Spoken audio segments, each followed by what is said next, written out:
Hi everyone, it's Heather at Gypsy Crafter Journals. Today I'm going to show you how I've started my soft cover for the most recent journal I'm planning, and that's the one that I'm using, the greens and pinks, the soft greens and pinks, and I made these journal cards and videoed that, and also some of the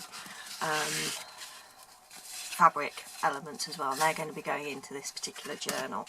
Now this is actually slightly larger than the journals I've done in the past.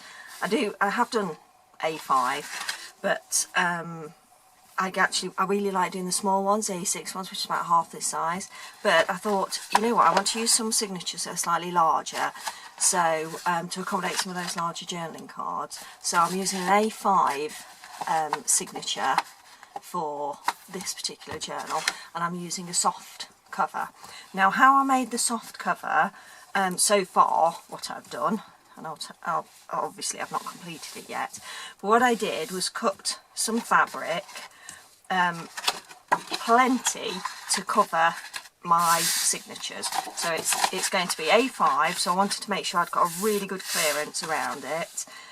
So I cut enough fabric, obviously doubled up, and also with a spine width as well, so I've got a fair amount of fabric there. I cut 2 pieces of fabric, and I was using some tea dyed fabric, so I used this sort of soft pink that I tea dyed, which actually is shirting fabric, so it's quite a thin polycotton, I think it is, and that's tea dyed sort of pink and white striped, so it's got quite a shabby antique-y look to it, vintagey look to it. And on the inside I have used tea dyed cotton, which is nice thick robust cotton, which is sort of the stuff that you would use for tablecloths and linen, so it's sort of almost a brushed cotton, so it's lovely and thick, and it's got a lovely texture to it. And I tea dyed that some time ago, so I actually had a good stash of this, and this was actually from some doll making supplies that I had some time ago. So I used those 2 panels of fabric, and on the inside you can see there is some fusible batting, which is for quilting, and that's this stuff here. The reason I use this is because I happen to have it.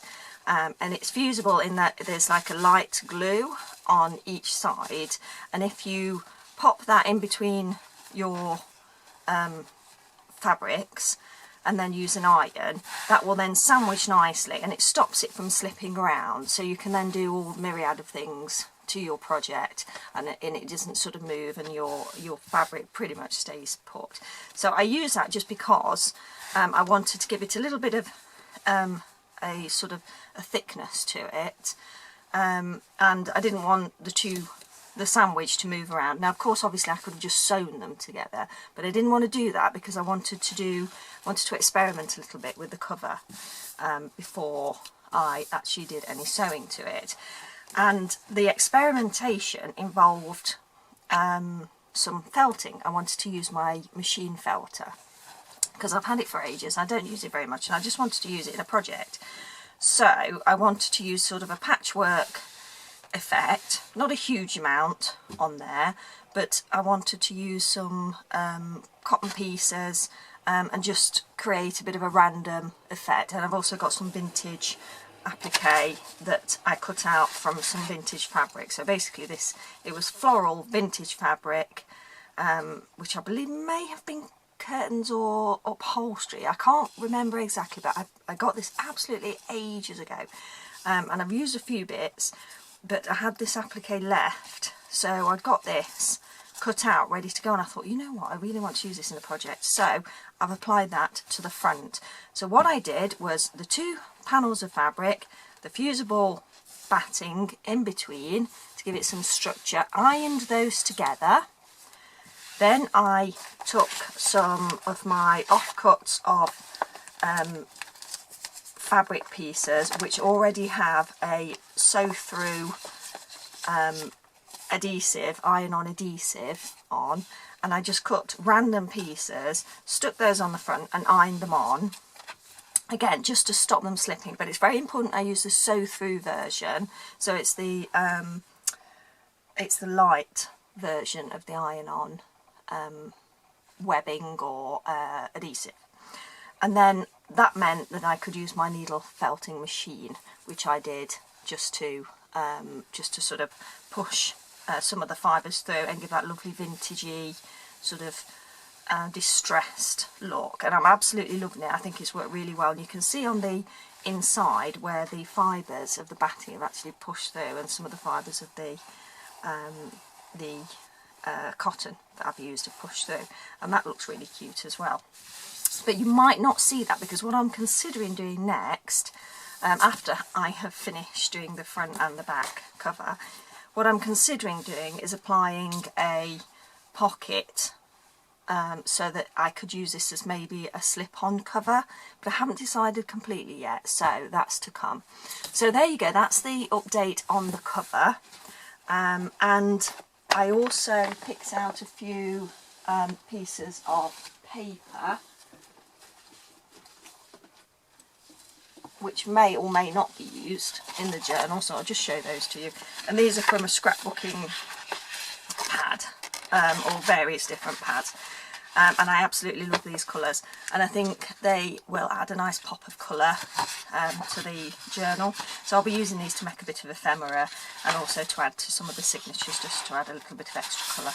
So I've gone quite random and varied, but as you can see, I'm sort of still sticking to the same colour tones.